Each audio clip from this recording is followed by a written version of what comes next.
Video में हम बात करेंगे इलेक्ट्रोलाइसिस के बारे में। इलेक्ट्रोलाइसिस, अगर इसको देखें तो ये भी एक रेडॉक्स रिएक्शन है, लेकिन ये इलेक्ट्रोकेमिकल सेल्स या डैनियल सेल में जो रिएक्शन होता था वैसे भी यही रिएक्शन होता है, बट उसमें एनर्जी यानी इलेक्ट्रिकल एनर्जी केमिकल एनर्जी से प्रोड्यूस होता था, यानी केमिकल एनर्जी जो है वो कन्वर्ट होता था इलेक्ट्रिकल एनर्जी में। लेकिन यहाँ पर क्या है कि with the help of electricity chemical energy is produced.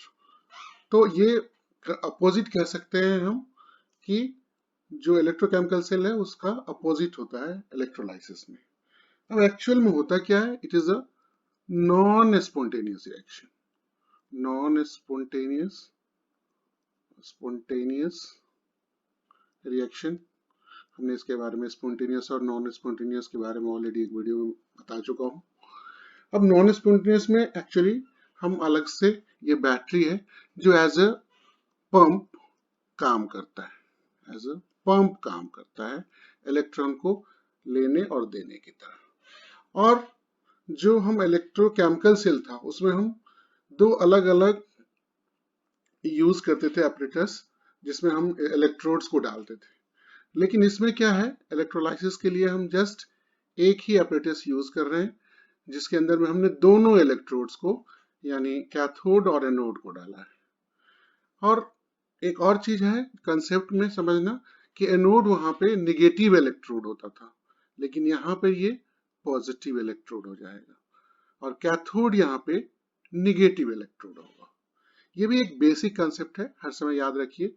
Electrochemical cell में एनोड निगेटिव होता है क्योंकि वहां से इलेक्ट्रॉन निकलता है, और जो कैथोड होता है वो पॉजिटिव होता है वहां पे। लेकिन इलेक्ट्रोकेमिकल सेल में, इलेक्ट्रोलाइसिस में कैथोड जो होता है वो नेगेटिव होता है और एनोड जो होता है वो पॉजिटिव होता है। तो होता क्या है इलेक्ट्रोलाइसिस में, बेसिकली केटायन जो है वो रिड्यूस्ड हो जाता है। रिड्यूस्ड हो जाता है कहाँ पे, एट कैथोड। केटायन कैथोड पे जाता है, सिंपल सा है, इसमें भी सी, ये भी सी। और एनायन जो है, एनायन अगर है तो वो क्या हो जाएगा, वो इसका उल्टा ऑक्सीडाइज्ड हो जाता है, ऑक्सीडाइज्ड एट एनोड। यानी सिंपल है, AACC, cation at cathode, anion at anode. बहुत ही सिंपल है। अब इसमें बेसिकली हम करते क्या है, जनरली जो बैटरी है उसका वो एनर्जी जो है ये यूज होता है, लेकिन 100% ये बैटरी का भी टोटल एनर्जी यूज नहीं होता है। वैसे हम थियोरेटिकली हम लिखते हैं कि टोटल एनर्जी यूज होता है, लेकिन इन एक्चुअल प्रैक्टिस जब हम प्रैक्टिकल करते हैं तो कुछ एनर्जी जो है वो इन्वायरमेंट में चला जाता है in the form of heat, और एक्चुअल यील्ड भी जो होता है वो कम होता है। यानी हम इलेक्ट्रोलाइसिस में क्या करते हैं, या तो हम इम्प्योर मेटल को प्योर बनाते हैं, यानी इम्प्योर मेटल को हम एनोड पे डालते हैं। अगर कोई चीज इम्प्योर है तो उसको हम एनोड पे डालते हैं, और फिर वहां से उसको हम with the help of pump और बैटरी जो है इम्प्योर को प्योर बना के डिपॉजिट करते हैं एट द कैथोड। दूसरा एक और चीज जो हम करते हैं, जैसे इलेक्ट्रोप्लेटिंग, जैसे हम उसको हिंदी में बोलते हैं सोने का पानी चढ़ाना, चांदी का पानी चढ़ाना। तो जो पानी चढ़ाने वाली बात है, तो जिस मेटल से हम करना चाहते हैं, जैसे सोने का पानी चढ़ाना चाहते हैं, तो उस गोल्ड को हम एनोड पे रखेंगे, और जिस, मान लो कि लोहे का कोई बर्तन है या कोई चम्मच है, जिस भी चीज के ऊपर उस सोने का पानी चढ़ाना है उसको हम कैथोड के ऊपर रखते हैं। तो बेसिक बात है कि जिसको करना है हमको वो इलेक्ट्रोप्लेटिंग, उसको कैथोड पे, और जिस ऑब्जेक्ट से करना है उसको हम एनोड पे। इस बात को हर समय याद रखें, या इम्प्योर को प्योर बनाने के इलेक्ट्रोलाइसिस यूज करते हैं। अब होता क्या है, सेम है, ये रिडॉक्स रिएक्शन है, तो इसमें दो रिएक्शन होता है। तो पहला जो होगा, अगर हम उसको बोले reduction half reaction, reduction, half reaction, क्योंकि रेडॉक्स जो है वो दोनों का कॉम्बिनेशन है, रिडक्शन और ऑक्सीडेशन का। ये होता है एट कैथोड, रिडक्शन होता है कैथोड के ऊपर, और वहां पर क्या होता है, जो केटायन है, केटायन जो है वो कन्वर्ट हो जाता है मेटल में। केटायन जैसे पॉजिटिव आयन हुआ, उसको फिर से हम मेटल बना देते हैं। तो अगर हम जनरल रिएक्शन लिखें तो क्या होगा, केटायन मान लो M लिखा हमने उसको, एक्वस, और प्लस उसमें इलेक्ट्रॉन ऐड हो गया, और वो जो है फिर से मेटल सॉलिड बन जाता है। अगर हम किसी एग्जाम्पल को देखें तो अगर जैसे कॉपर प्लेटिंग करते हैं तो Cu2+ आयन, इसके साथ 2 इलेक्ट्रॉन्स ऐड किए तो ये बन गया कॉपर सॉलिड, और इसका ई वैल्यू आप चार्ट से देख सकते हैं, और ये होता है E red of copper is equal to 0.33। इसी तरह यहाँ पर होता क्या है कि पानी भी जब उसको इलेक्ट्रिकल एनर्जी मिलता है तो मेटल तो रिडक्शन के लिए जाता ही है, वाटर है, वाटर भी टूट जाता है, वाटर भी H2 और O2 गैस प्रोड्यूस करता है। अब क्या कहाँ पे बैठता है, दूसरा जो रिएक्शन होता है वो होता है रिडक्शन ऑफ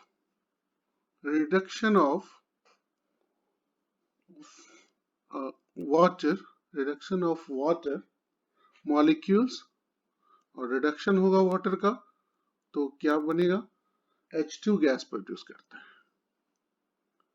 तो ये दोनों ही तरह की रिएक्शन, एक जो था कि मेटल केटायन जो है वो मेटल में कन्वर्ट हो जाता है, और दूसरा जो रिएक्शन होता है कि जो water already in the system है, जिसमें इलेक्ट्रोलाइसिस के लिए वाटर यूज करते हैं हम, तो वो भी जो है वो भी H2 गैस बनाता है at cathode.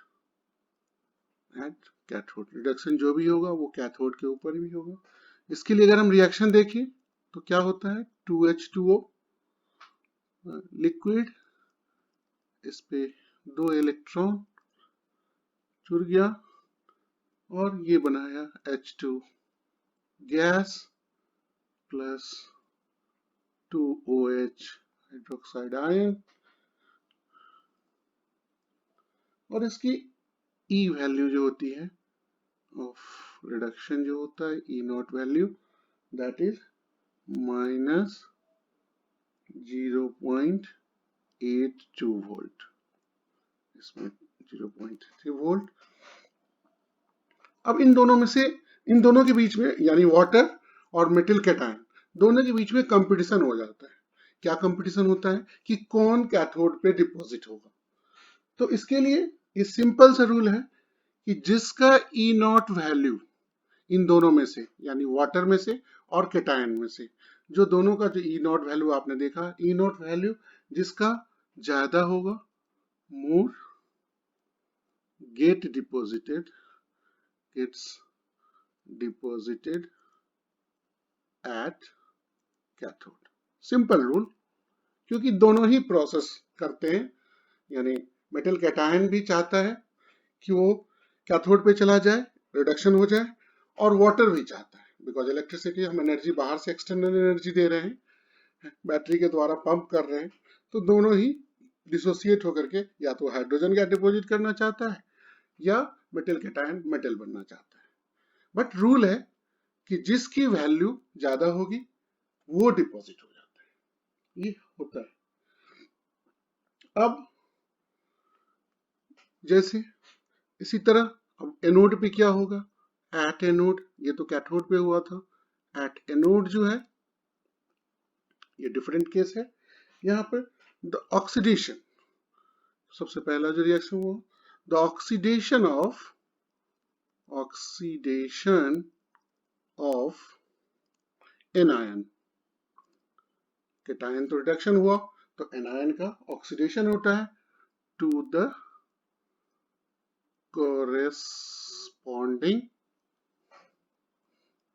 corresponding non metal, generally anion जो होता है उसमें नेगेटिव चार्ज होता है, तो वो एनोड पे आता है। अब जैसे फॉर एग्जांपल अगर हम एक सॉल्यूशन हो जिसमें के आई हो, तो के तो मेटल है और आई जो है वो नॉन मेटल है। इसका जो जब आयन में डिसोसिएट होगा तो इसके ऊपर माइनस चार्ज आता है और ये के प्लस चार्ज आता है, तो इसका जो रिएक्शन बनता है 2I माइनस को अगर आप देखें तो ये बनाता है 2I को जब आप देखें तो ये बनाता है I2 और इसके साथ 2 इलेक्ट्रॉन निकल जाता है। आप चेक करके देखिए इसकी वैलेंसी चेंज हो गई और ये ऑक्सीडेशन हो जाता है।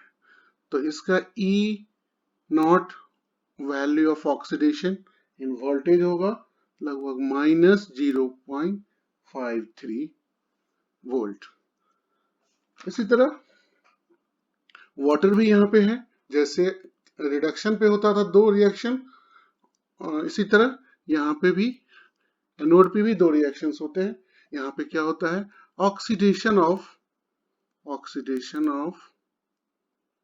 वाटर मॉलिक्यूल्स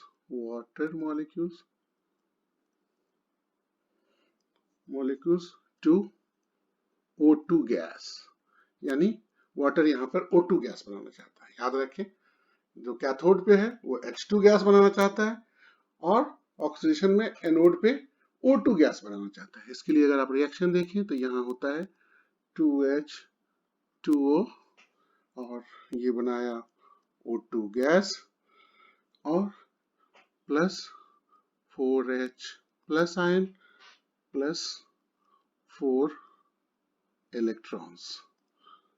इसका जो E वैल्यू होता है, E नॉट वैल्यू जो स्टैंडर्ड है फॉर ऑक्सीडेशन, ये होता है -1.22 वोल्ट। अब इसमें क्या होता है, अगर इन दोनों में से दोनों के बीच में फिर कंपटीशन है, एनोड पे भी कंपटीशन है पानी के बीच में और एनायन के बीच में, तो वो वैल्यू यहां पर होगा जिसका E नॉट वैल्यू लेस हो डिपोजिटेड एट एनोड। सिंपल है। तो कैथोड पे जिसका E नॉट वैल्यू ज्यादा है वो डिपॉजिट होता है और एनोड पे E नॉट वैल्यू जिसका कम है वो डिपॉजिट होता है। अगर रिएक्शन होता है जब एनायन, बहुत सारे ऐसे एनायन हैं जो ऑक्सीडाइज नहीं हो पाते, जैसे anion cannot be oxidized. ऐसे भी एनायन है जो ऑक्सीडाइज नहीं होंगे। उसका रीजन क्या है, तो उसमें सबसे पहले नाम आता है अपना नाइट्रेट का और सल्फेट का, कॉमनली यूज्ड। और ऐसा क्या होता है, अब इसमें क्या होता है कि इसका जिसमें जो N है वो ये N जो है ये इसका हाईएस्ट ऑक्सीडेशन स्टेट है। N और S, यहाँ पर N को देखेंगे तो N का जो ऑक्सीडेशन स्टेट है वो है +5 और अगर S का ऑक्सीडेशन स्टेट देखें तो ये है +6, जो इसके कारण ये अपने हाईएस्ट ऑक्सीडेशन स्टेट में है और इससे ये चेंज नहीं होना चाहता है और इसी कारण से ये वहां पे डिपॉजिट नहीं होता है।